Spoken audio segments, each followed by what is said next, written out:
Want to stop juggling spreadsheets, calendars, and a dozen apps just to run your rentals?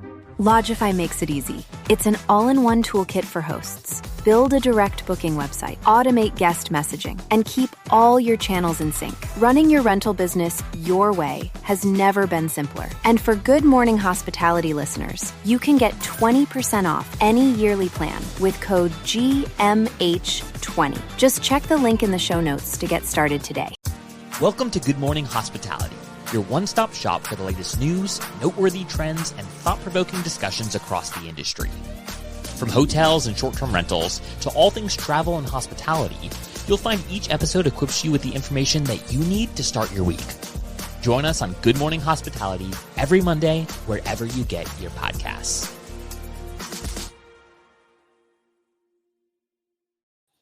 Good morning. Good morning. Jamie. Jamie started, but before we went live, Jamie was hatless, and now Jamie has a hat to match the green theme that we all accidentally did this morning. Well, it's our prediction show, and we all are wearing green. So I don't know if that says anything about what's to come, but hopefully some money this year. That's what I'm saying. That is what I was trying to allude to, Will. You got it. Anyone predict that I was going to have a hat on when we went live? Wow. I saw it happen in real time behind the scenes. I was watching everybody. No, just kidding. But no, that was hilarious, Jamie. It's way to go improv. I love it. Your skills are great. It's a different side of Jamie that I don't think we've seen before. Yeah, I'm not a hat person. Hell, same. Love it. Well, how was the weekend? Before we get into all the fun stuff that we have for this episode, we have exciting news from our sponsors at Fido. And then, of course, this is our traditional hospitality predictions episode for the year that we revisit at the end of every year in December to see what we hit and what we missed. And this year, it was a mixed bag. We had some misses for sure. Definitely, I had one. And then we had some hits, and I think, it's going to be a fun tradition to see now with our European crew and our hotel crew participate as well. But how's the weekends? Catch me up, guys. How are we doing? I'm kind of sick, so I was just at home. Nothing exciting. Hey, at least you stayed in. You had a chill weekend for once instead of traveling and all your craziness. So glad you got some chill time. We got 4 inches of snow here in Atlanta. So Friday school was out, snow day. We made a snowman, went sledding, and snow still on the streets. So, but fortunately kids were in school. That was a big concern going into the weekend on whether or not the schools were going to open today. Yep. Yeah. We had a snow day on Friday without any snow. So kids were home and didn't get to play in anything fun. We had enough sleet to do one ice ball that my 5-year-old threw at me, but it was a long weekend because we weren't expecting a day at home on Friday, and then just cold, not great to go out and play in Saturday, Sunday. So long weekend. Excited that it's Monday, best day of the week. It's funny because when you're a kid, you're like doing everything in your power to summon a snow day. And like growing up on Lake Ontario, like 4 inches, nothing. Like if it's a foot, still you're going to school. Like there's nothing stopping the schools from closing. And it's so funny now hearing from a parent's perspective, you're like, oh my God, please let the schools open. Like I can't do a 4-day weekend. Good to know. I'm taking note from all of you guys. I'm just like, all right. Snow days are not good for parents. I thought they were great. I guess not. I'm changing my mind. Well, actual snow, when you can go out and play and enjoy, especially the age that Jamie's kids are, it'd be a lot of fun. But a snow day when there's no snow is, especially when you come off of a 2.5 weeks of no school. Yeah, true. It's exhausting. So also in this new age of remote work, like the work doesn't stop. Yeah, that's true. You're still going into the office because the office is inside. So yeah. Well, lovely. Before we get into the predictions, we want to give our amazing partners and sponsors at Fido a huge congratulations and shout out as they acquired a company out in North Carolina enhancing the Fido bin to curb experience for all short-term rental managers out there. So you're going to grab the link in the show notes to check out the story, but this is huge. And we know that bin to curb is such an issue for hosts and property managers as we continue to talk about things like super badges or super host badges and how the standards are rising. Well, little things like getting your garbage out on time is one of those things that you need to focus on in order to enhance that standard. So go to getfido.com, use the link in our show notes. You're actually going to get a free month of Fido bin to curb service for your short-term rental management company. And we just want to give a big shout out to Fido. So congratulations on the acquisition. And here we go. So who wants to kick off our predictions? I think Brandy is the one and only Miss Canali to go first. So welcome and let's get into it. All right. So this year we saw kind of different, not necessarily shakeups, but different moves on the OTA front, especially kind of this big push by Booking.com. And so one of my predictions for next year or this year is that Booking.com is going to continue to eat away, I think, pretty large swaths of Airbnb's inventory, especially in urban markets. And then on the flip side of that, I think Vrbo is going to continue to try to do that in the more sea and ski markets, but I think they will be not as successful as Booking.com. But Booking.com really, I think, has a lot of power behind it to eat at Airbnb's market share. Nice. Okay. That's a good one. I'm going to go with an OTA one as well, but a lower OTA market share over the next few years because of credit card competition, hotels branding, direct booking emphasis, and the potential of AI. So I don't know if it'll be a 2025 or 2026, but in the next year or two, we might see OTA market share lower. I actually would agree with you on that. Yeah, I think, and to your point, I don't know if it's going to be 2025, but I think that is going to be the trend where you might see the playing field even out a little bit and the OTAs not have as much of a dominance. I think realistically, they're the ones that have so much of the spending power. So I don't think it's going to go away, but you will start to see like hotel chains, for example, can claw back some of those direct bookings. For sure. Yeah, they're not the only one with spending power. Credit cards have spending power. Hotel chains have spending power. But they are the incumbent and they spend literally billions of dollars a year. So they're not going anywhere. But to lose market share by 1%, 2%, 3% is meaningful. And I think we look at what the average branded hotel mix with direct bookings versus OTAs, and finger to the wind, Jamie can correct me, I think it's pretty much 50-50. It's not nearly as drastic as it is in short-term rentals with reliance on the OTAs. But the OTAs have been gaining still, and they've been taking back from direct booking from other sources. And you got to believe if the sort of ChatGPTs or Geminis of the world become a significant source of bookings, that the OTAs are going to be putting massive amounts of money into those to try to and drive bookings to those platforms. And they're all going to be looking to make money off of the massive spend that they've seen and sort of invested. So it takes one line of code, Jamie. Book directly for AI to bypass the OTAs. But if they're incentivized to drive bookings to the OTAs and they get paid for it, could be the other way. That would be.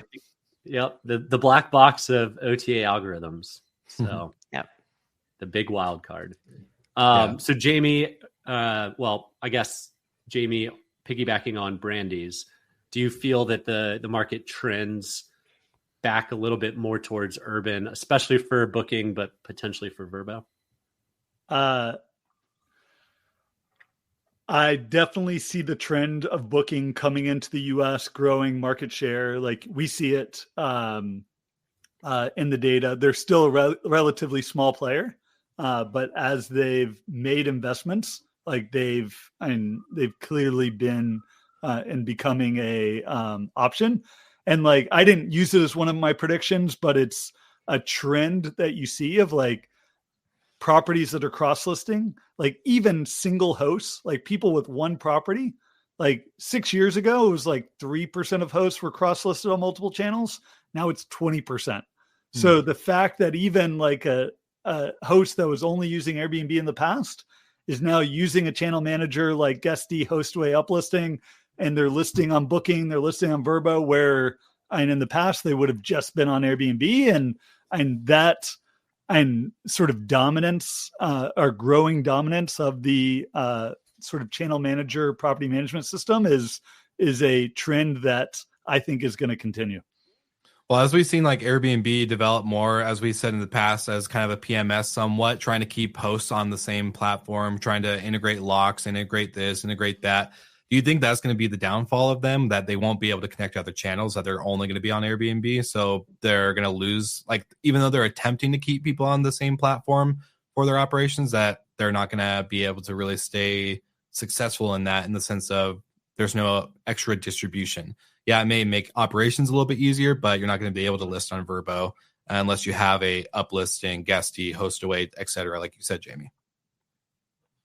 Yeah, and they're making it easier for people, and there are always going to be a large percent that are sort of sold to Airbnb, and you want to create systems for them to sort of automate their business, and that share that is exclusive is declining.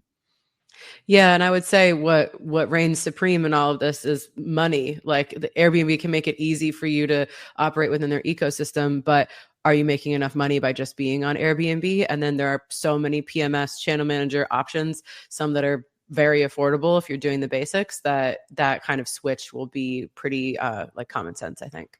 And I think it's just the life cycle of where we are as an industry. I mean, at this point, Airbnb is 15 years old. So the professionalization has happened in a large way with the management side of things. You're using software, using dynamic pricing, et cetera.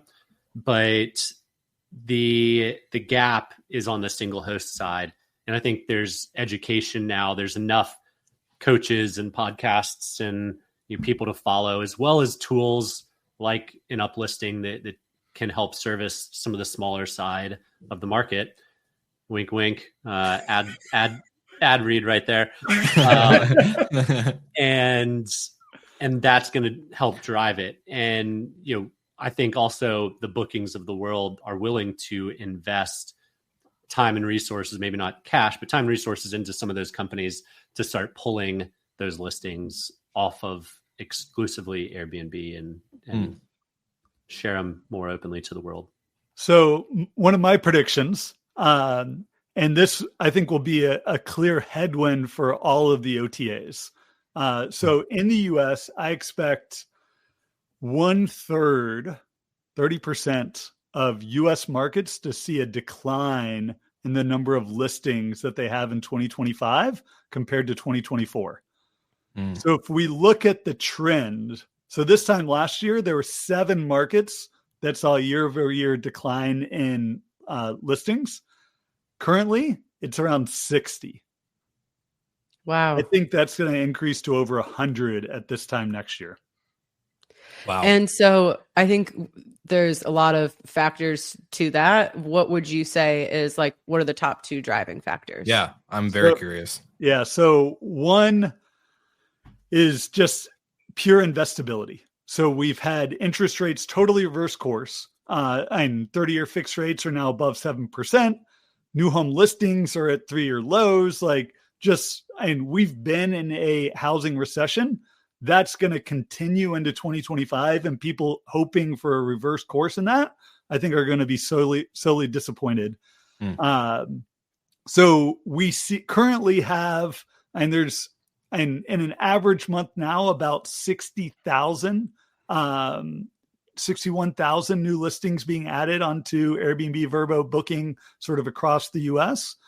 There's about 52,000 listings churning out each month, which is relatively high. So you sort of decrease new listings just a little bit, churn stays the same, and that makes it really hard to grow supply. Then the other factor, I think, and might resonate with you, Brandy, is regulation. Like we're seeing more regulation come in, especially in some urban markets like New Orleans, really top of mind right now. I don't think in many of these markets you see a New York style impact where you see massive decreases overnight, but you do see a reduction in new investment and listings start to decline over time. Yeah, I think on the regulation side, I'm like not opposed to it. You know, if you're behaving responsibly and following the all of the regulations in place, you want kind of like a sweep to come and get rid of some of those other actors. But I mean, New Orleans, for example, is kind of crazy because they're like, okay, after Super Bowl, then we're going to start enforcing this. And it's really convenient. But yeah, I think regulation is huge for that. There's a lot of places that are just making it incredibly difficult. For sure. Michael, or is it me? You go ahead. I'll just make one comment on that. I mean, the fact of waiting until after the Super Bowl, I don't know why a New York City wouldn't say during UN week, anybody can rent out their home. Doesn't matter. But for those 5 days or 7 days or however long it lasts, like it's very practical. And that's actually where some of the old school laws on the books span back to the masters in Augusta. So the whole 14 days that you can rent out your house without having to pay taxes on it is literally, I think it's called the Augusta rule because of the masters and how much demand went. There's not enough hotels in Augusta, so people would just open up their homes. Same with the Olympics. I remember when the Olympics came to Atlanta in 1996, there were people just like figuring out, taking classified ads to like, hey, you can come stay with us for the month or 2 weeks. And my uncle hosted one of the gold medal award winning volleyball players. So, no way. That's really cool. That's very cool. Very cool. Well, I have two predictions for this year, but the first one I'm going to say is kind of a two-themed prediction.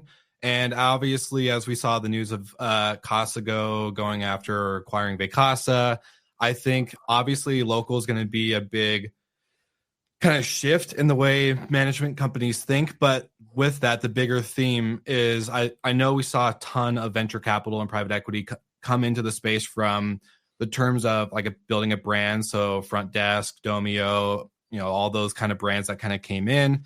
And then also the tech side, right? Like a lot of companies, how many stories did we cover over the last couple of years on not acquisitions, but fundraising? So a lot of our favorite friends in the industry and companies that we all know and love have raised a ton of cash.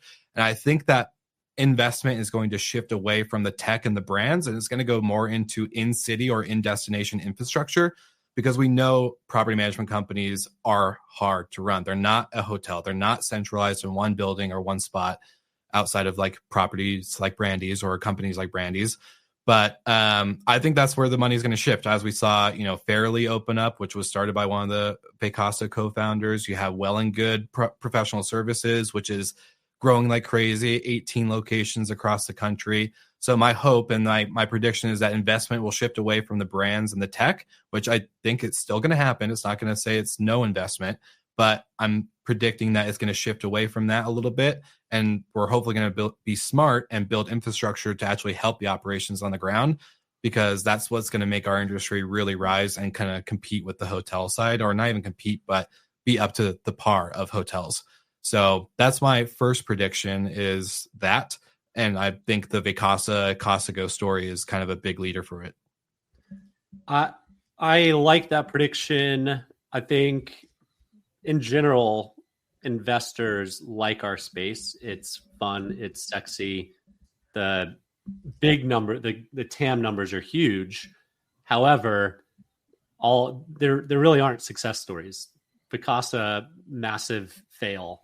Sonder, massive fail. Domio, Front Desk, there's so many like big dollar investments that haven't panned out. For sure. But if Casago can pull this off and localize all of the Vacasa markets, for every Remax, there's a Caldwell, right? Yeah. And there will be significant investment into 4 or 5 other companies that are trying to do the same thing.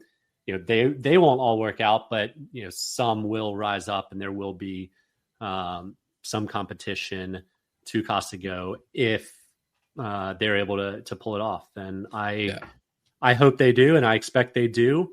And that may take us another year or two to get some early signals. But if the signs start to turn favorable with Costa Go, then I do think we'll see some significant investment, like you're saying, on the local approach. Yeah.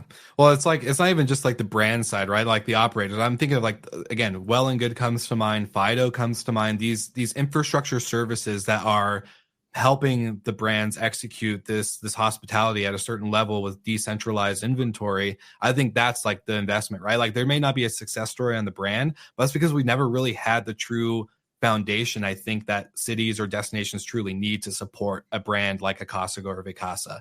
Costco obviously has figured it out around that because they actually build the infrastructure in their own locations or markets. But it's the biggest issue if you look at scale, right? We've never seen a scaled property management company to a certain degree of a Marriott, Hilton, Hyatt, etc.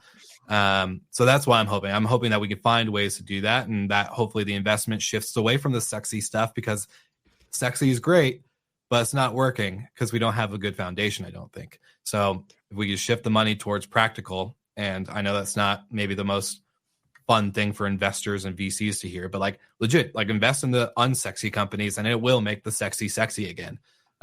So yeah, anyways, that's my comment. Make sexy again. Hey baby. So enlightened. I'm making that hat. I'm trademarking it. No one copy me. I'm registering it right now. But I also think in that point of like these big companies that made a big splash were all VC funded. And I just don't think that this industry is ripe for that kind of investor. Like the type of returns that they're looking for, the type of company they're looking for is not a good match with this industry, in my opinion. And I think we just saw that like play out pretty clearly. But I have another acquisition prediction kind of in that vein. And I think we're going to see another kind of like hotel flag, kind of like Marriott, go after another STR company. So my guess would be an urban operator, because that fits more in line with like their.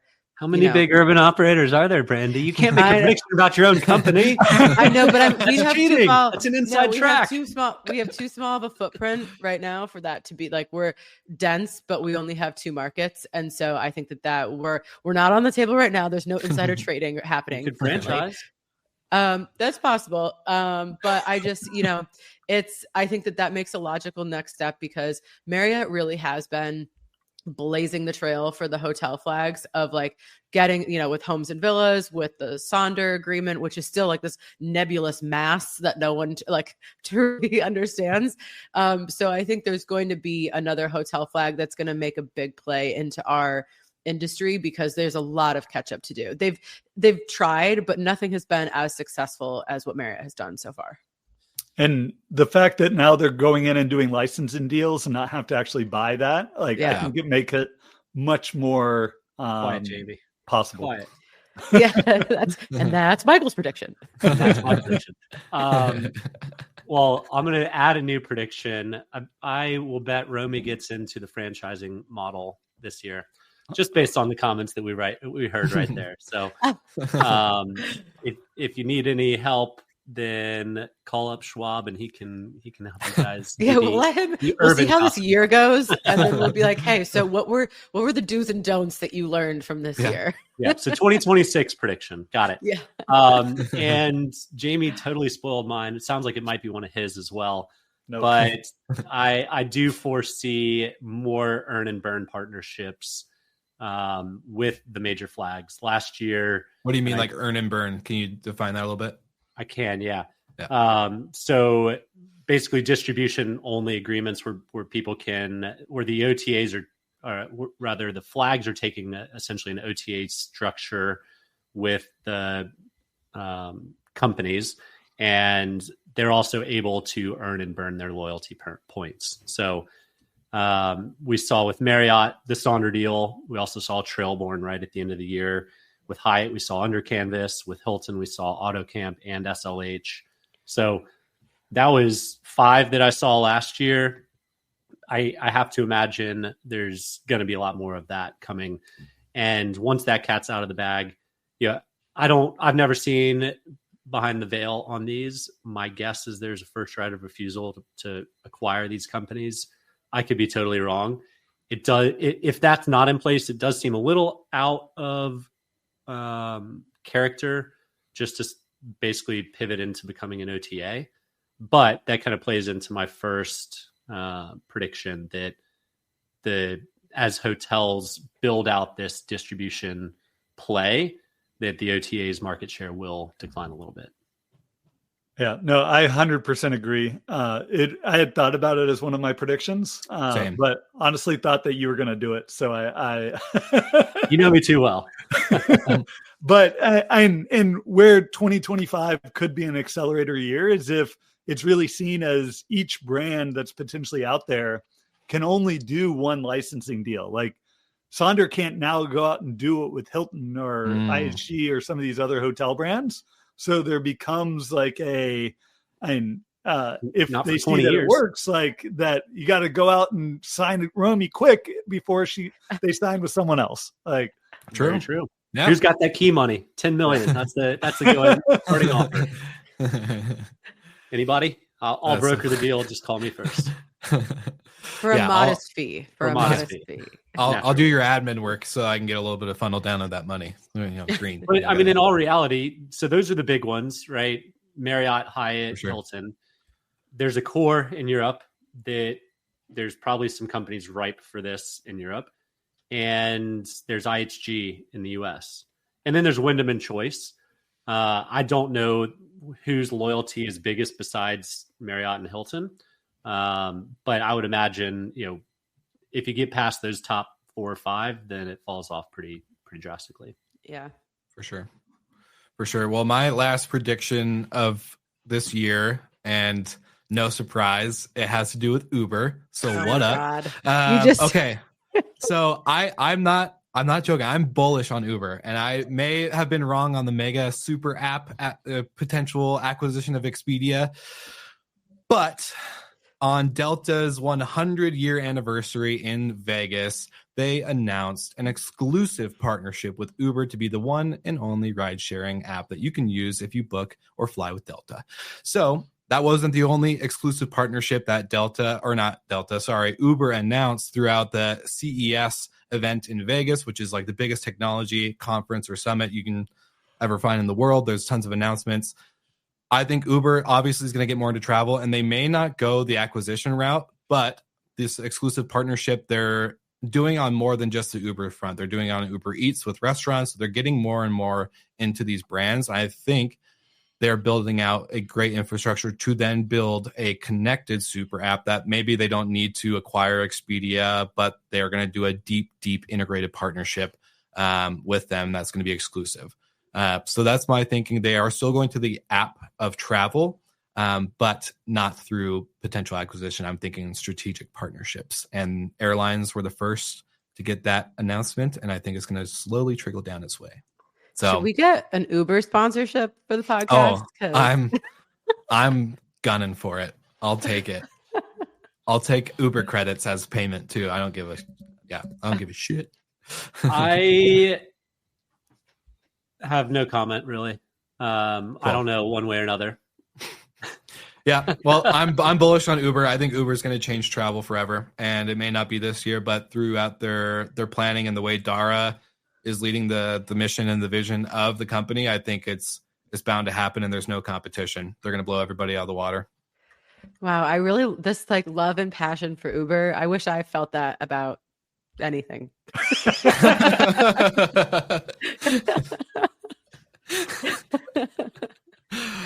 Anybody else got a final prediction for the year?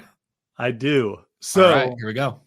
I'm going to go with a pessimistic one for end on a high note. That's great. For 2025. And then I got two. I'll throw out my last one too as a wild card. But I think travel to the U.S. is going to be down in 2025. So we actually saw it was up pretty significantly in 2024, up 17%. And I think we've got some new headwinds sort of coming into 2025. Dollar has been strengthening, hit a new high. And then I think it is in the Trump presidency, U.S. is a brand. And we saw it during the first presidency, first term for Trump, that we actually saw travel to the U.S. come down 1% in 2017, further down throughout 18-19. We saw travel from China to the U.S. down 12% throughout the presidency. And if we do get into the scenario, and we already see the rhetoric sort of starting to heat up between U.S. and Canada, U.S. and Greenland, U.S. and Mexico. US Greenlanders are not coming to America, that's for sure. All 50,000 of them. Right. And it could just be rhetoric. But if we get into trade wars with more country, I do worry about what that means for U.S. as a brand and just consumers, international travelers choosing to travel to other countries and not to the U.S. And that can be very detrimental to companies like Romy that I'm sure, and being in Miami and New Orleans, a large percent of your traveler base is coming from overseas. Yep. That's why she's betting on booking. Needs booking to come through. Yeah. And then my wild card, I'll just throw it out, is that I think at least one tech company is going to go public, STR Tech Company in 2025. Bold. I will also say I bet there will be mergers and acquisitions. So blanket statement always wins. There might be a company close as well. Who knows? If we're feeling frosty, but well, I do think obviously continuing consolidation in the industry is a real trend. And then I think you are going to, we said that last year you kind of see some of the weaker players start to fall off. And I think that's just going to continue. Like the companies that don't have a path to profitability, that kind of thing, their cash is going to start to run out. And depending on how well funded they are, it could take another year, it could take another 2 years, but we're definitely seeing the bifurcation of companies that are, actually stable and going to succeed in the long term, and those that are just going to kind of start to fall off. Well, and similarly, the companies that are struggling, I do think there will be some familiar faces fade away. When companies struggle, boards replace them. So, yeah. We might see some of our friends and some others not here anymore. Mm-hmm. Yeah. So I think at the very least, it's going to be a very fun and spicy year for Good Morning Hospitality. Lots of things to report on. Yes. I was also going to throw out that wild card. Good Morning Hospitality is going to double in size of audience in events and retreats, and all of our content. We're about to blow up this year. That's my wild card. There we go. Wow. Just kidding. Sorry. I had to do it. You set me up perfectly, Brandy. Sales of coffee will more than 10x. Yes, 100%. I'm actually out of coffee. I have to order more because all my friends were over for all the football games yesterday, and I gave them out as party favors as everyone departed. I was like, here, have some coffee. Also, BT Dubs, been drinking the coffee for a month straight without anything else. I ran out, obviously, like I said, and this morning I had my Nespresso coffee. It tastes so bad compared to I don't like any. I'm actually really upset. So anyways, that was my random comment of the day, but back to you, Brandy. Just kidding. We can tell you've had a lot of coffee today. Yeah. I know. I'm honestly I've been no coffee since Thanksgiving. And I mean, sometimes I think I'm going to have to add it. Now I need to add it in for emergencies. Cause being sick and drinking tea, it feels good for your throat, but the energy is just not the same. No, I feel you. All right. Well, we snuck in a lot of predictions there at the end. So yes. We'll see which ones come true. But that was a lot of fun. And I'm excited to see the Europe cruise predictions and the hotel cruise predictions as well. For sure. So on that note, for all of our listeners, viewers, and morning people, check out the episodes coming out this week and next week. I think our European crew has their predictions dropping tomorrow. And then next week will be our hotel. Maybe this week. We're trying to spice it up, see what's going on. Sarah is in LA, so we had some adjustments with scheduling due to the fires. But there's going to be a ton of stuff coming out on the channel. And just an FYI, if you are not a subscriber to the Good Morning Hospitality newsletter, you have to do it. I'm not saying that just to get your email, which I kind of am. But at the end of the day, we're actually getting ready to gear up our marketing and drop exclusive content for any of our subscribers before we go live. We're going to get all the exclusive before everybody else on the live channels. So we want to make sure that you are getting in the know before everyone else. So go subscribe, go to goodmorninghospitality.com to sign up today. And don't forget, check out Fido. Get your bin to trash or bin to curb service. There we go. Bin trash with Fido. Get Fido.com. You'll get your first month free with them. And just let them know that you heard it on GMH first. Without further ado, ladies and gentlemen, have a great rest of the week. And we'll see what predictions end up coming true. Ta-ta for now.